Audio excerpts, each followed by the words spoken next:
Welcome students, class 10 CBSE की class है ये। और कॉनकेव मिरर के न्यूमेरिकल्स डिस्कस किए जाएंगे आज। लास्ट क्लास में आपने रेफर किया होगा, कॉन्वेक्स मिरर के न्यूमेरिकल्स हमने खत्म कर लिए हैं और थ्योरी भी साथ में खत्म हो चुकी थी। कॉनकेव मिरर के न्यूमेरिकल्स चूंकि थोड़े से लेंदी होते हैं, लेंदी इन द सेंस क्योंकि उसमें इमेज रियल इन्वर्टेड के साथ साथ वर्चुअल इरेक्ट भी बनती है, इसलिए उसको बहुत ध्यान से समझना पड़ेगा। चलिए बिना टाइम वेस्ट किए शुरू करते हैं अपने क्वेश्चंस को। आज हम कुछ क्वेश्चन देखेंगे। पहला क्वेश्चन आपको आपकी स्क्रीन पे दिखेगा। अब an object of size 7 centimetre, जैसे मैंने लास्ट क्लास में बताया था, डेटा तुरंत तुरंत नोट करते जाइए। तो 7 सेंटीमीटर की हाइट है ऑब्जेक्ट की, तो h1 will be 7 centimetre, fine. Is placed at 27 centimetre in front of a concave mirror, तो u की वैल्यू हो गई 27 सेंटीमीटर। u हमेशा नेगेटिव होता है तो इसको हम माइनस लेंगे। और focal length 18 centimetre, focal length दी गई है आपको 18 सेंटीमीटर। याद रखिए कॉनकेव मिरर की फोकल लेंथ नेगेटिव होती है तो वो भी माइनस ली जाएगी।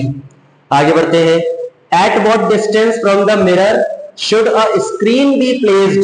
अब ये स्क्रीन बी प्लेस्ड का मतलब जो होता है, रियल एंड इन्वर्टेड इमेज ही सिर्फ स्क्रीन पर बन सकती है, वर्चुअल इरेक्ट इमेज स्क्रीन पर नहीं बनती। तो जैसे आप क्वेश्चन में ये वर्ड देखें स्क्रीन, इसका मतलब रियल और इन्वर्टेड इमेज बनेगी कॉनकेव मिरर के केस में।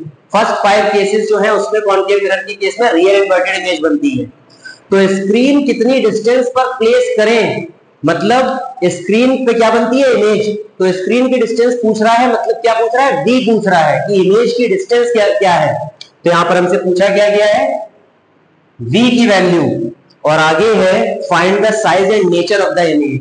साइज का मतलब h2 भी पूछा गया है आपसे। तो ये है हमारा क्वेश्चन। चलिए बढ़ते हैं आगे, सीधा मिरर फॉर्मूला लगाएंगे। तो बाय मिरर फॉर्मूला। अब देखिए एक चीज समझिए आप यहां पर, जो मैं लाइट के न्यूमेरिकल्स में हमेशा बताता हूं। लाइट के न्यूमेरिकल्स ऐसे हैं जिसमें आप अप्रॉक्स आंसर पहले से ही पता कर सकते हैं। अप्रॉक्स आंसर की आपको कैसे आना चाहिए, विदाउट सॉल्विंग। आपको केस दिमाग में घूमने चाहिए लाइट के न्यूमेरिकल्स करते वक्त। तो केस के हिसाब से सोचिए, अगर ये कॉनकेव मिरर है, आपकी फोकस कितनी दूरी पर है, 18, तो 18 पर है अगर फोकस, तो C कितना दूर होगा, C की डिस्टेंस कितनी होती है, फोकल लेंथ की डबल। तो अगर 18 पे फोकस है तो 36 पर होगा सेंटर ऑफ कर्वेचर। अब देखिए आपने ऑब्जेक्ट कहां रखा हुआ है, 27 की डिस्टेंस पर। तो 18 से 36 के बीच में कहीं ना कहीं ऑब्जेक्ट आपने रखा होगा, ऐसा। ये है ऑब्जेक्ट आपका, ठीक बात। कौन सा केस है, object between C and F। इस केस में इमेज कहां बनती है, बियॉन्ड C। तो बियॉन्ड C का मतलब C के दूर, तो 36 से ज्यादा आना चाहिए V की वैल्यू। V की वैल्यू एक तो नेगेटिव आनी चाहिए क्योंकि लेफ्ट साइड में बनने वाली है, और 36 से ज्यादा मैग्नीट्यूड आना चाहिए उसका। तो आपको V का एक अप्रॉक्स आंसर पता चल गया है कि 36 से ज्यादा मैग्नीट्यूड आए और नेगेटिव आए।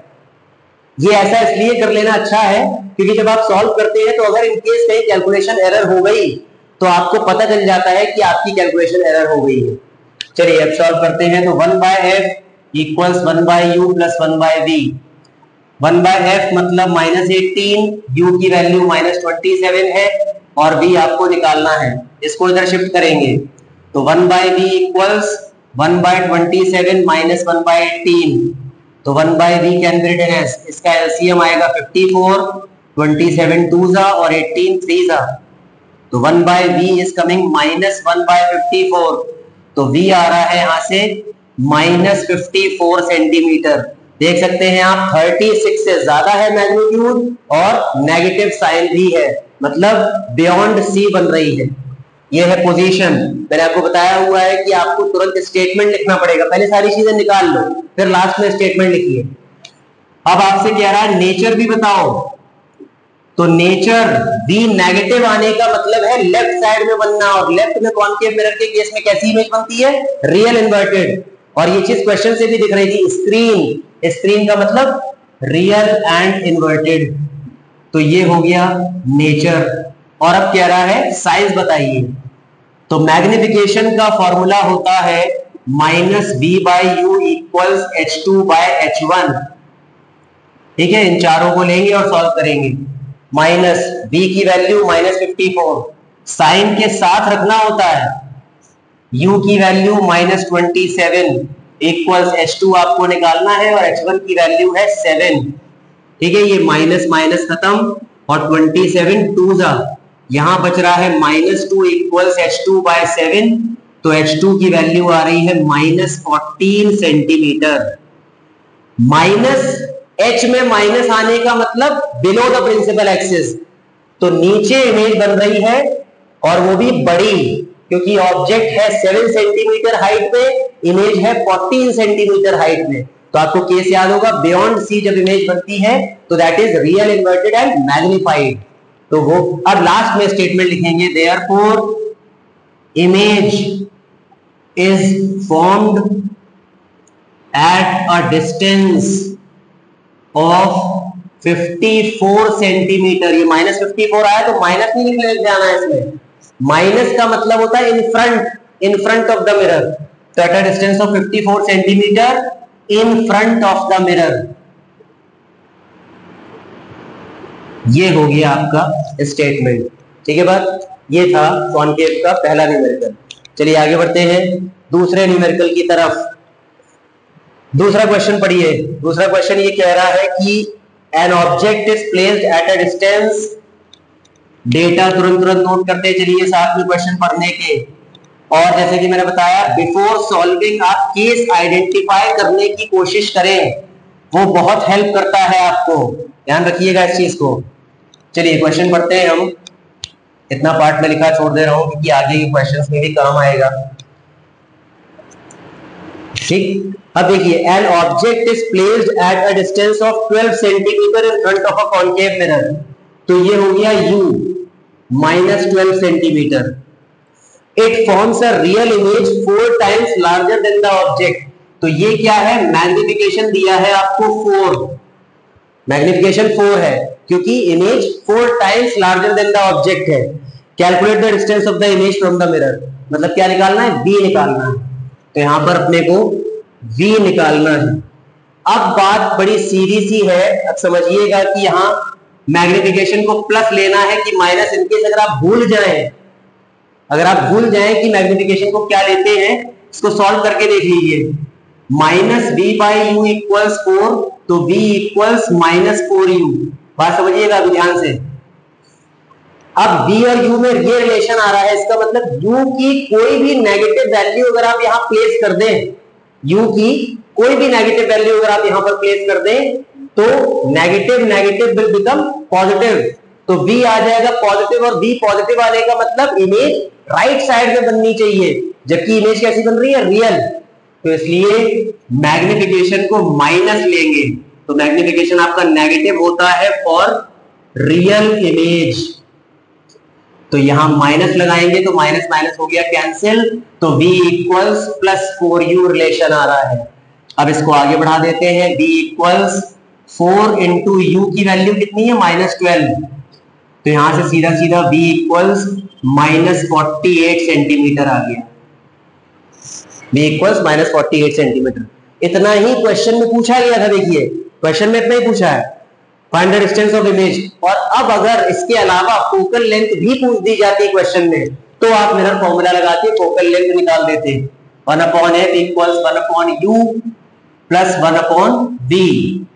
तो 1/f इक्वल्स, एलसीएम ले लेते आप 48, यहां आ गया -4 -1, तो 1/f इक्वल्स -5/48।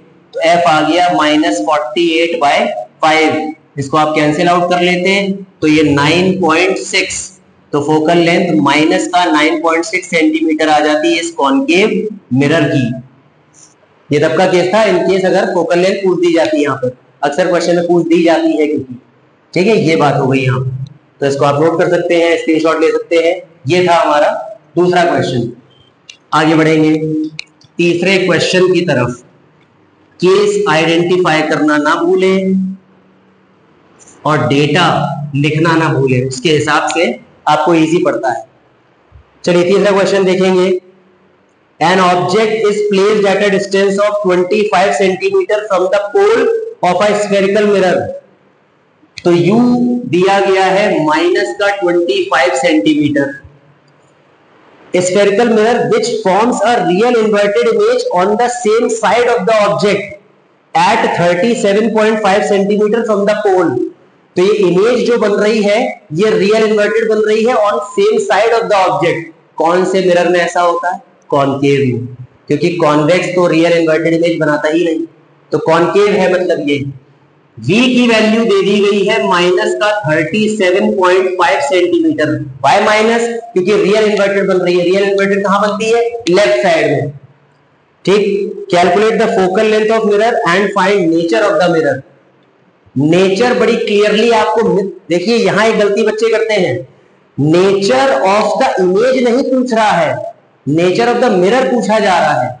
तो मिरर यहां पर रियल इन्वर्टेड की वजह से क्या होगा? Concave mirror. और कॉनकेव मिरर ये नाम कोई नेचर नहीं है. कॉनकेव मिरर का नेचर होता है लाइट्स को, रेस को कन्वर्ज करना. तो the nature of concave mirror is converging in nature. The nature of convex mirror is diverging in nature. तो कन्वर्जिंग और डाइवर्जिंग वर्ड होते हैं नेचर का मतलब. तो मैं पहले तो यहां पर एक वो वाला आंसर लिख दे रहा हूं. नेचर ऑफ मिरर तो वो हो जाएगा कन्वर्जिंग. कॉनकेव नहीं लिख के चले जाना है, कन्वर्जिंग इन नेचर. और इसी तरह कॉन्वेक्स मिरर अगर होता तो डाइवर्जिंग इन नेचर. कन्वर्जिंग, और अगर आपने कन्वर्जिंग की जगह कॉनकेव मिरर लिख दिया पूरा एक नंबर कट जाएगा स्ट्रेट. ठीक है, कॉनकेव कोई नेचर नहीं होता क्योंकि. अब यहां से आप मिरर फॉर्मूला लगा सकते हैं और फोकल लेंथ निकाल सकते हैं. तो 1/f equals 1/u plus 1/v. ठीक है बात. चलिए एलसीएम की बात करेंगे. एलसीएम आ जाएगा सीधा सीधा यहाँ पर 75 एलसीएम आ गया. तो ये -3 -2, तो 1/f equals -5/75. f equals -75/5. f की वैल्यू आ गई -15 सेंटीमीटर. -15 सेंटीमीटर. केस के हिसाब से मैं आपको समझा दूं, बड़ा आसान सा है. मान लीजिए फोकस 15 पर है, ऑब्जेक्ट कहां रखा है? 25. अगर फोकस 15 पर है तो C कहां होगा? 30 पे. ऑब्जेक्ट कहां रखा है? 25 पर. मतलब अगेन केस क्या है? C और F के बीच का. तो इमेज कहां बननी चाहिए? Beyond C. बियॉन्ड C का मतलब B की वैल्यू क्या आनी चाहिए? 30 से ज्यादा. देख सकते हैं आप 30 से ज्यादा ही दी गई है. तो ये केस वो है, object is placed between C and F. तो image is form beyond C. ठीक, ये वाला केस था. और नेचर ऑफ मिरर वाली चीज बहुत इंपॉर्टेंट है, ये जरूर ध्यान रखिए. Converging in nature. चलिए आगे बढ़ेंगे चौथे क्वेश्चन की तरफ. चौथा क्वेश्चन क्या कह रहा है वो पढ़ेंगे हम. ध्यान से समझिए. An object 3 centimetre high. तो ये क्या है? H1. तुरंत डेटा नोट करना स्टार्ट करिए.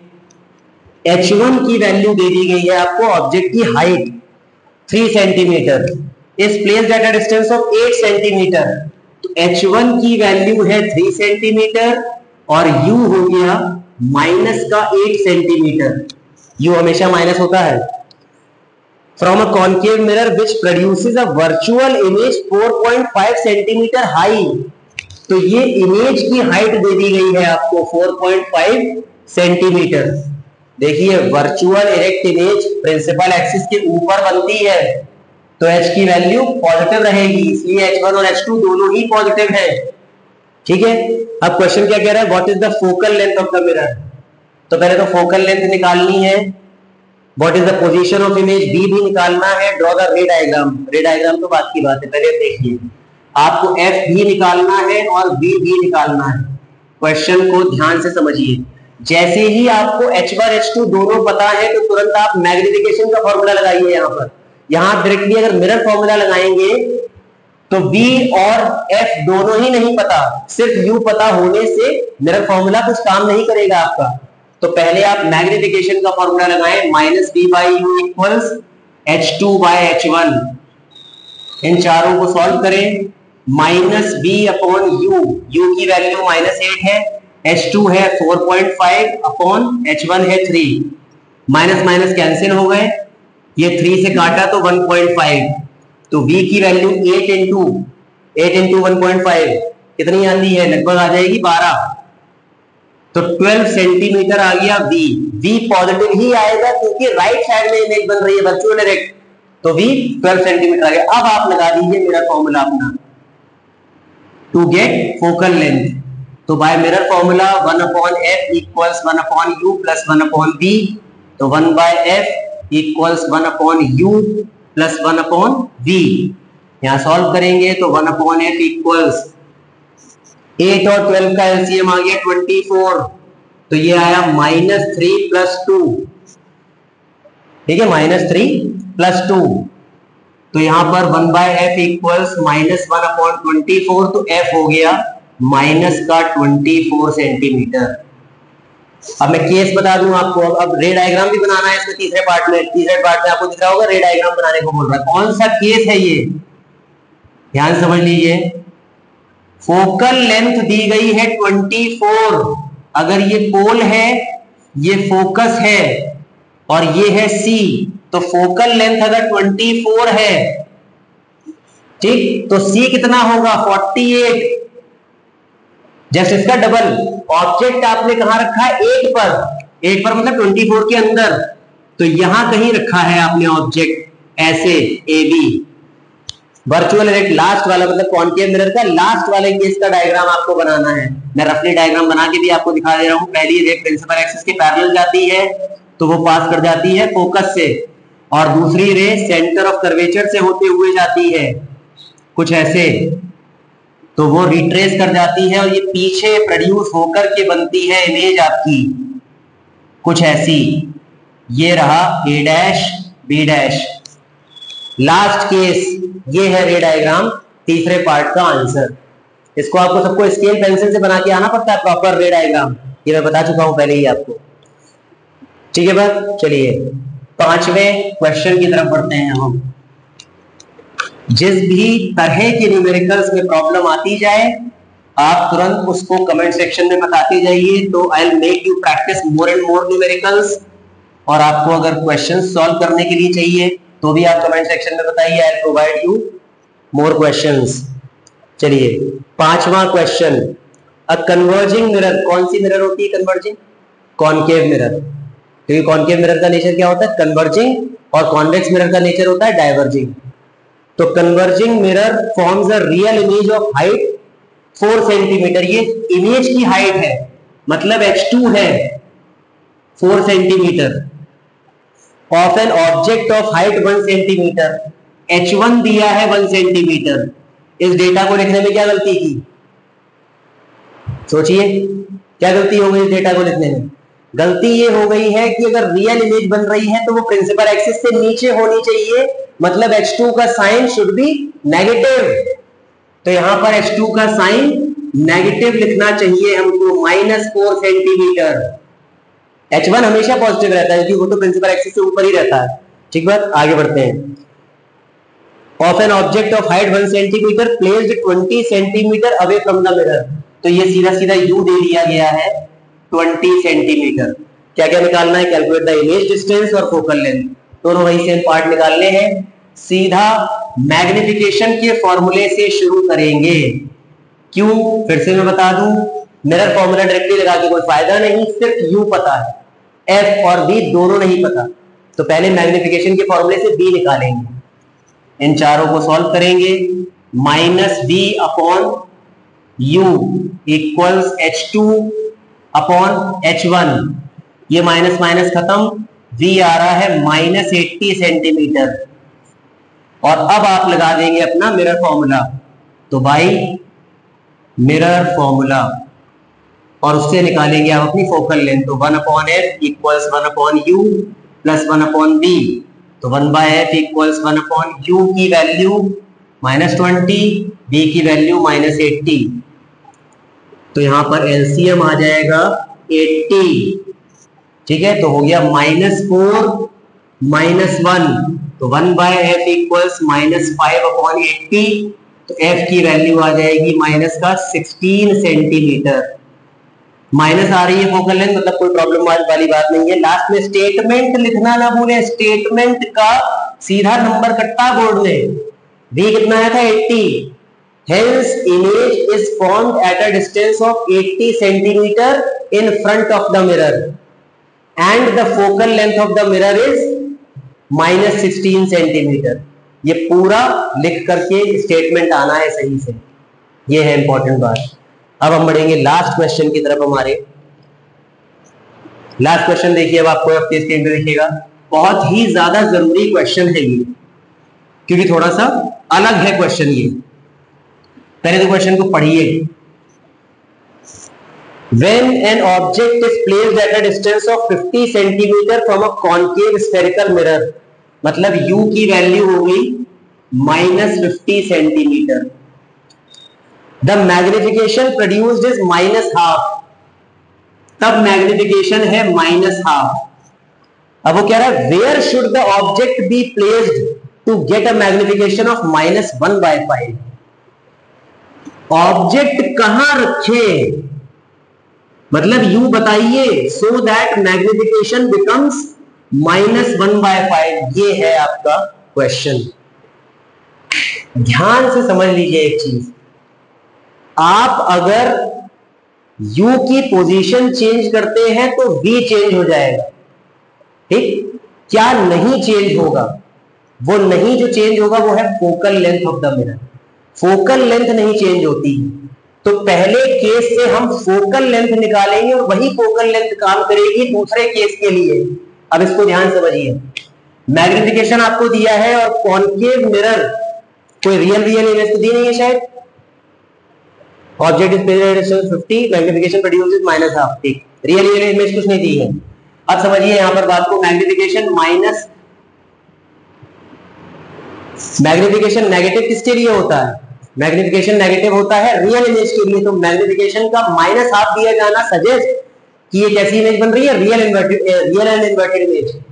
तो ये माइनस माइनस कट गया, तो v की वैल्यू आ रही है u/2, ठीक है। अब आप सीधा लगाएंगे तो v पहले निकाल लो, कितना दिया है -50/2, तो v आ गया यहां से -25 सेंटीमीटर।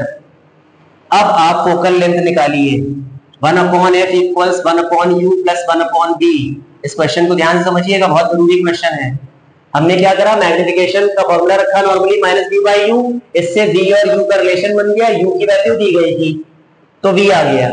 अब आपको u पता है, v पता है, तो आप f निकाल लेंगे, 1/u प्लस 1/v। तो 1/f इक्वल्स एलसीएम आ गया आपका 50, तो ये हो गया -1 -2। तो यहां से फोकल लेंथ आ रही है -50/3 सेंटीमीटर। अब यही फोकल लेंथ काम करेगी सेकंड केस के लिए, क्योंकि focal length does not change. If u changes, your v will change and the magnification will change. But what does not change is f, focal length. तो अब second case के लिए इसको ध्यान से समझिए, -v/u equals -1/5। Again minus minus cancel, तो v equals u/5। अब यहां का u हमको निकालना है, तो v और u में रिलेशन आ गया।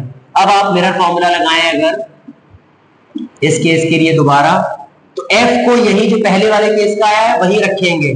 तो -50/3 इक्वल्स 1/u मिसिंग है, और v की जगह u/5 रखिए, ठीक। तो ये ऊपर आया, तो -3/50 इक्वल्स ये आया 1/u प्लस 5/u। तो यहां पर अब मैं इधर सॉल्व करता हूं, -3/50 इक्वल्स, एलसीएम अगर u ले लें तो इट इज 1 प्लस 5, तो -3/50 इक्वल 6/u। ये कैंसिल आउट करेंगे 2 से, तो u आ रहा है यहां से -100 सेंटीमीटर।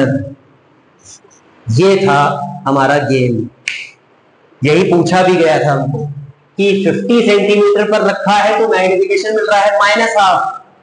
कहां पर प्लेस करें ऑब्जेक्ट की मैग्निफिकेशन -1/5 मिलने लगे? तो 100 centimetre in front of the mirror. Therefore object should be placed at a distance of 100 centimeter in front of the mirror. ये हो जाएगा इसका फाइनल आंसर। ये करना था इस क्वेश्चन में, इसलिए ये क्वेश्चन बहुत जरूरी क्वेश्चन है। इस क्वेश्चन का पंच क्या है? पंच है कि फोकल लेंथ चेंज नहीं होती। तो पहले केस से एफ निकाला, वही है, दूसरे केस में काम आ गया। ये था पूरा कॉनकेव मिरर का न्यूमेरिकल्स वाला पोर्शन। यहां पर आपका रिफ्लेक्शन ऑफ लाइट एंटायरली खत्म हो गया है। अब नेक्स्ट क्लास में अगर आपके कोई डाउट्स आते हैं तो हम वो डिस्कस करेंगे, अदरवाइज नेक्स्ट क्लास में हम स्टार्ट करेंगे रिफ्रैक्शन ऑफ लाइट, जो लाइट का दूसरा फेज है। तो रिफ्रैक्शन ऑफ लाइट के साथ मिलते हैं नेक्स्ट क्लास में। तब तक खुश रहिए, सुरक्षित रहिए और बहुत मेहनत करते रहिए। All the very best, good day.